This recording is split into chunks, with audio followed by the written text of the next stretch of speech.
Sylvia Seltoun ate her breakfast in the morning room at Yesney with a pleasant sense of ultimate victory. She was scarcely pugnacious by temperament, but belonged to that class of fighters who are pugnacious by circumstance. Fate had willed that her life should be occupied with a series of small struggles, usually with the odds slightly against her, and usually she had just managed to come through winning. And now she felt that she'd brought her hardest and certainly her most important struggle to a successful issue. She had married Mortimer Seltoun, Dead Mortimer, as his more intimate enemies called him, in the teeth of the hostility of his family and in spite of his indifference to women. This was an achievement that had needed some determination to carry through.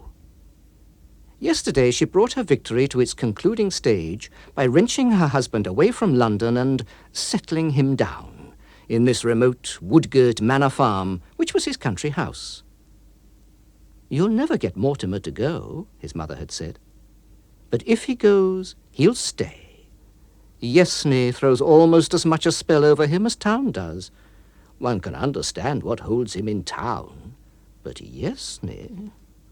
The dowager had shrugged her shoulders. There was a sombre, almost savage wildness about Yesney that was certainly not likely to appeal to town-bred tastes, and Sylvia was accustomed to nothing much more sylvan than leafy Kensington. She looked on the country as something excellent and wholesome in its way, which was apt to become troublesome if you encouraged it. Distrust of town life had been a new thing with her, born of her marriage with Mortimer, and she'd watched with satisfaction the gradual fading of what she called the Jermyn Street look in his eyes, as the woods and heather had closed in on them last night. Her willpower and strategy had prevailed. Mortimer would stay. Outside the morning-room windows was a slope of turf, which the indulgent might call a lawn, and beyond its low hedge, a slope of heather and bracken dropped down into cavernous combes, overgrown with oak and yew. In its wild, open savagery, there seemed a stealthy linking of the joy of life with the terror of unseen things. Sylvia smiled complacently as she gazed at the landscape, and then of a sudden she almost shuddered. "It's very wild," she said to Mortimer, who'd just joined her. "One could almost think that in a place like this the worship of Pan had never quite died out." "The worship of Pan has never died out," said Mortimer. "He's the nature god to whom all must come back at last. He has been called the father of all the gods." Sylvia was religious in an honest, vaguely devotional way, and didn't like to hear her beliefs spoken of like this, but it was at least something new to hear Dead Mortimer speak with such conviction. "You don't really believe in Pan?" she asked. "I've been a fool in most things," said Mortimer quietly, "but I'm not such a fool as not to believe in Pan when I'm down here. And if you're wise, you won't disbelieve in him too boastfully while you're in his country." It was not until a week later, when Sylvia had exhausted the attractions of the woodland walks round Yesney, that she made a tour of inspection of the farm buildings. A farmyard suggested in her mind a scene of cheerful bustle, with churns and flails and smiling dairymaids, and teams of horses drinking knee-deep in duck-crowded ponds.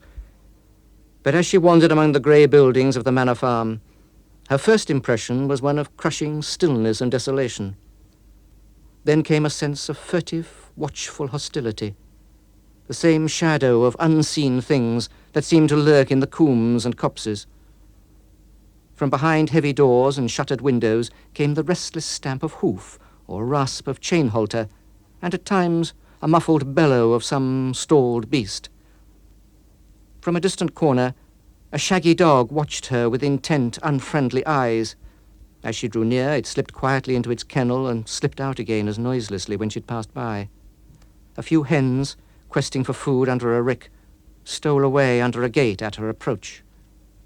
Sylvia felt that if she'd come across any human beings in this wilderness of barn and byre, they too would have fled, wraith-like, from her gaze.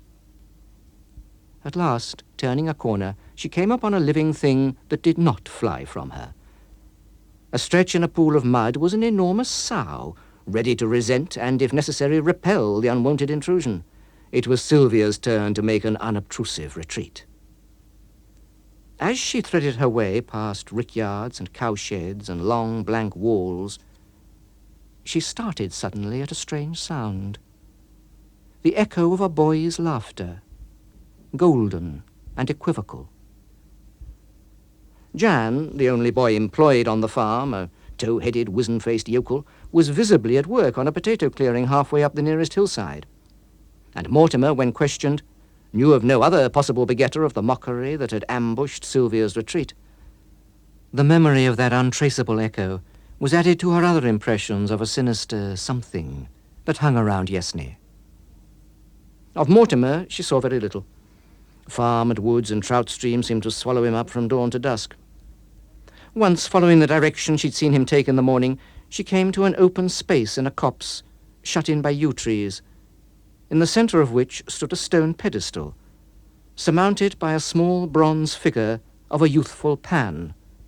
It was a beautiful piece of workmanship, but her attention was chiefly held by the fact that a newly cut bunch of grapes had been placed as an offering at its feet. Grapes were none too plentiful at the manor house, and Sylvia snatched the bunch angrily from the pedestal.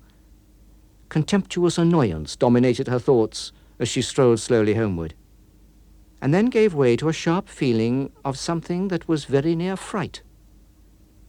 Across a thick tangle of undergrowth, a boy's face was scowling at her, brown and beautiful, with unutterably evil eyes. It was a lonely pathway. All pathways round Yesney were lonely, and she sped forward without waiting to give a closer scrutiny to this sudden apparition. It was not till she reached the house that she discovered that she'd dropped the bunch of grapes in her flight. "I saw a boy in the wood today," she told Mortimer that evening.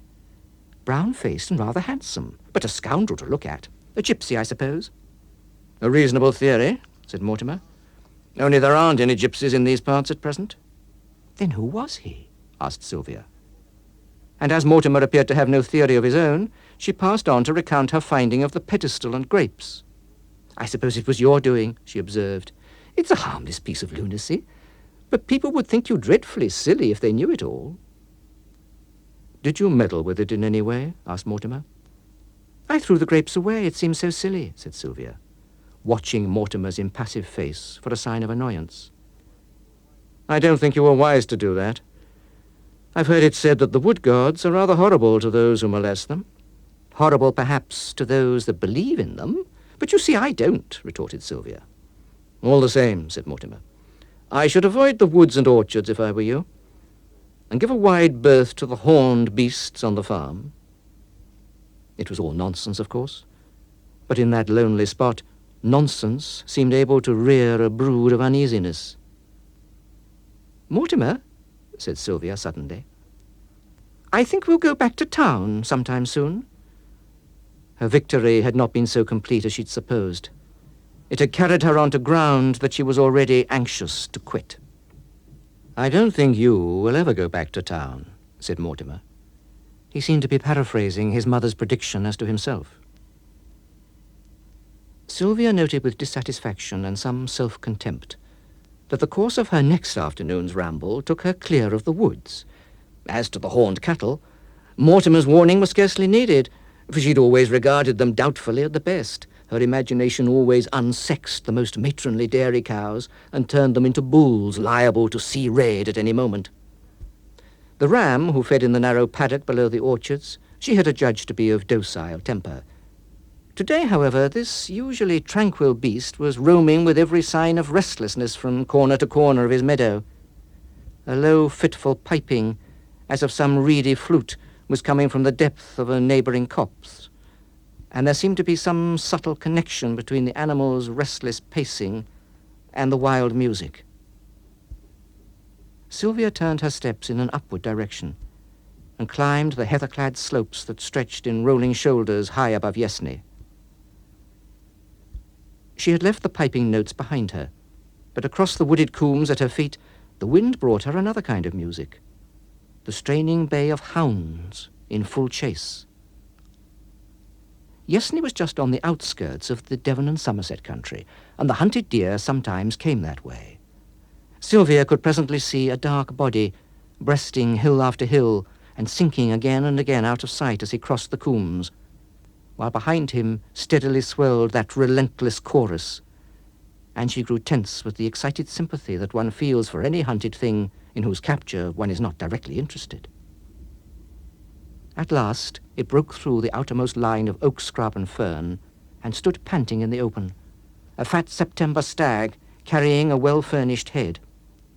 His obvious course was to drop down the coombe and thence make his way towards the red deer's favoured sanctuary, the sea.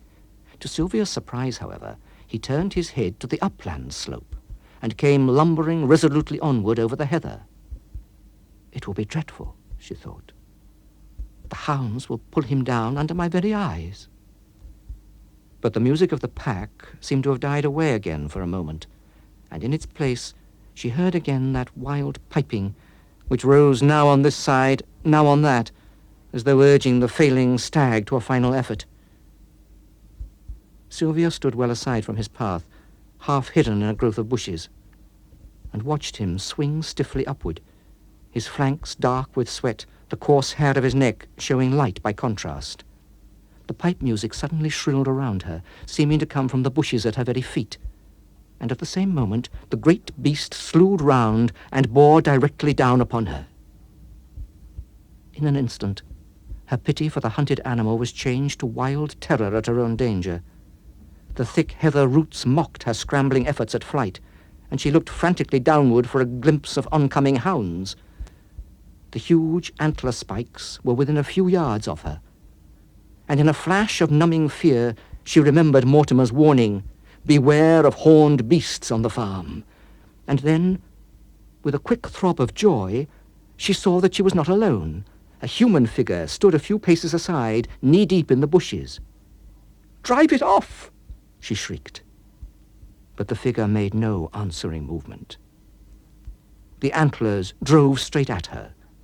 The acrid smell of the hunted animal was in her nostrils, but her eyes were filled with the horror of something she saw other than her oncoming death, and in her ears rang the echo of a boy's laughter, golden and equivocal.